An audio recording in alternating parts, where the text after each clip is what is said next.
Dodger Stadium was packed not just with baseball fans, but with people walking to raise money for diabetes research. Valley View's Gail Moscoso reports on how people are taking a stand against a lifelong disease. At Dodger Stadium, a walk of a different kind took place. Thousands came to support the Juvenile Diabetes Research Foundation for their annual Walk to Cure Diabetes. Type 1 diabetes is mostly associated with children. It is usually diagnosed from infancy to early adulthood and can affect anyone, even if it isn't in their family history. In type 1, a person's pancreas produces little or no insulin, which is needed to move glucose from the bloodstream to fat, muscle, and liver for energy. Injections of insulin are needed daily, making it difficult for those diagnosed and those who care for them. Oh, it was tough. Patty Parada says finding out her son had the disease was hard at first and took getting used to, but she eventually dealt with it. Crying all the time, sleepless nights. It's actually, I wake up once a day. During the night, I wake up just to check his sugar to make sure he's okay. I have a profound respect for all of you. Twilight Saga's New Moon star Kristen Stewart and former boxing champion Sugar Ray Leonard were ambassadors for the event. We will one day eradicate this horrible disease. And you know what? Just remember that Sugar Ray Leonard is in your corner. Here at Dodger Stadium, an approximate 20,000 people took part in the Walk to Cure Diabetes. In 2007, 24 million people were affected by the disease. Since it was formed, JDRF has funded an estimated $1.2 billion in research to find a cure for diabetes. Adam Schoenfeld is just one of the millions of children affected by type 1. But the 9-year-old says it doesn't have to stop him from being a kid. You can just keep going with it. It doesn't stop you. It doesn't hold me back from playing baseball or golf or anything.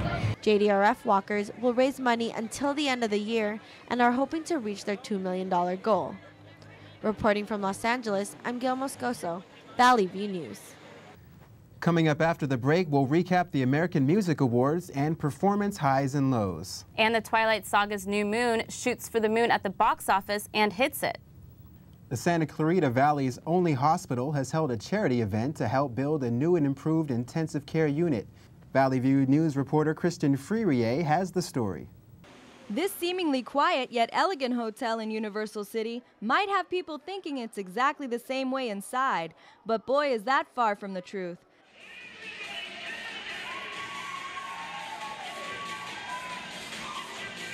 The Henry Mayo Memorial Hospital Guild, located in the Santa Clarita Valley, is holding their 25th annual Fall Fashion Show, Luncheon, and Boutique charity event.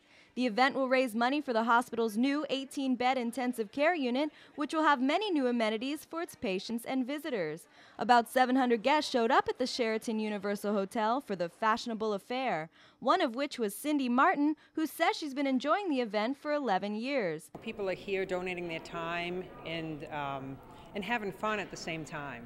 You know, that's kind of what I like. I like the camaraderie between everybody that's here, kind of rooting for the hospital. The Guild's 2009 Silver Rose debutantes and their fathers, community leaders, and even professional models strutted their stuff down the catwalk. Most all of the fashions that hit the runway were by designer Margot Hudson and followed a Moulin Rouge theme with big hair and extravagant clothing. Hudson says she couldn't be happier to give her assistance to an event that will benefit the health of her local community.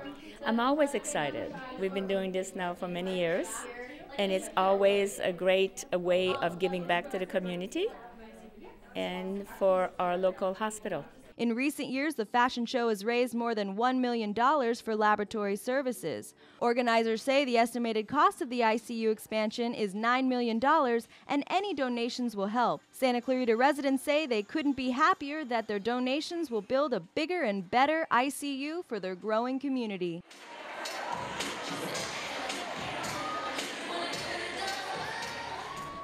Organizers of the Fall Fashion Show say they hope to raise at least $50,000 for the ICU, which is slated to open in early 2010.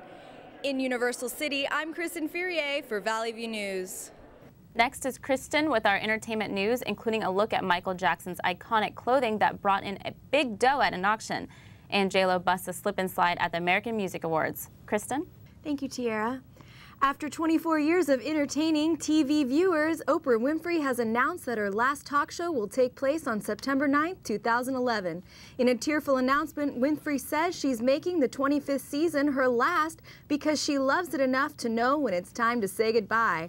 The Queen of Daytime TV is responsible for launching the careers of Dr. Phil and Rachel Ray. She is now starting the Oprah Winfrey Network, which is based in Burbank. It will premiere in January 2011 on what is now the Discovery Health Channel. Taylor Swift has dominated the 2009 American Music Awards. And the American Music Award goes to Taylor Swift. I just want to say that music has never been ultimately about competition. Swift accepted her awards from London via satellite and said she was honored to even be mentioned in a category with Jackson. Swift was nominated for 6 awards and she won 5 of them. She even beat out Michael Jackson for Artist of the Year. She says her fans have given her so much to be thankful for this Thanksgiving. The AMA winners are chosen in voting by music fans. Pop star J-Lo fell during a live broadcast performance. The singer is fine after slipping while dancing to her new song at the American Music Awards.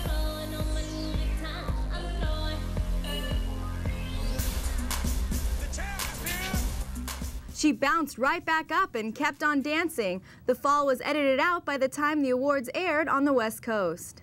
Some of Michael Jackson's most prized possessions have been auctioned off. Jackson's legendary white glove was handed over for $350,000. Could you imagine the price if he had 2 gloves like most of us do? Then there's his iconic black jacket that was sold for $225,000. The King of Pop's memorabilia was the highlight of the auction held at the Hard Rock Cafe in New York's Times Square. A few other popular items included a car driven by Jackson, David Bowie's guitar, and Beatles memorabilia. Auctioneers say some of Jackson's items sold for 10 to 20 times more than the people expected. New Moon has driven the box office to its 2nd biggest weekend ever. The Twilight Saga sequel made $140 million in the U.S. and Canada alone. The New Moon expected to bring in more than $300 million, just like the first movie in the Twilight Saga. Summit Entertainment spent $50 million to produce the film, and that makes a very profitable investment for movie makers. That's all I have for entertainment news. Let's see what Tiara has for us next. Tiara? What began as a popular prank in Pasadena has become the site of a big charity event. Matt Johnson reports on the food drive that's putting a fork in hunger. Between Pasadena and St. John Avenue, there is a fork in the road. Literally.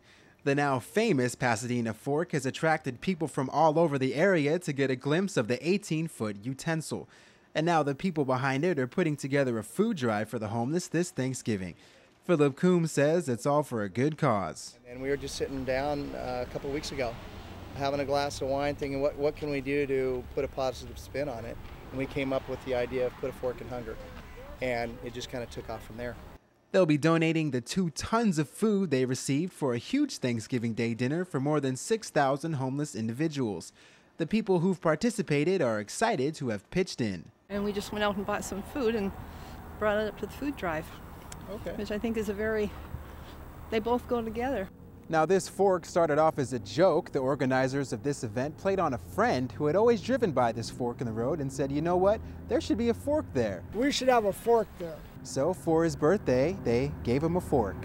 When the architect, Ken Marshall, and his buddies were putting up the fork for their friend Bob Stain, they dressed in Caltrans uniforms, figuring that would keep police off their backs.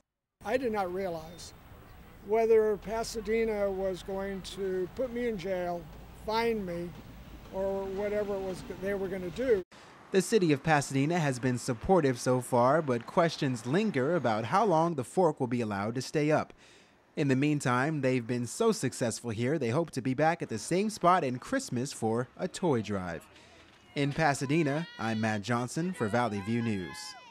Thank you for watching Valley View News. For Natanya Levine and Kristen Fourier, I'm Tiara Nowlin. And I'm Matt Johnson. Have a good day.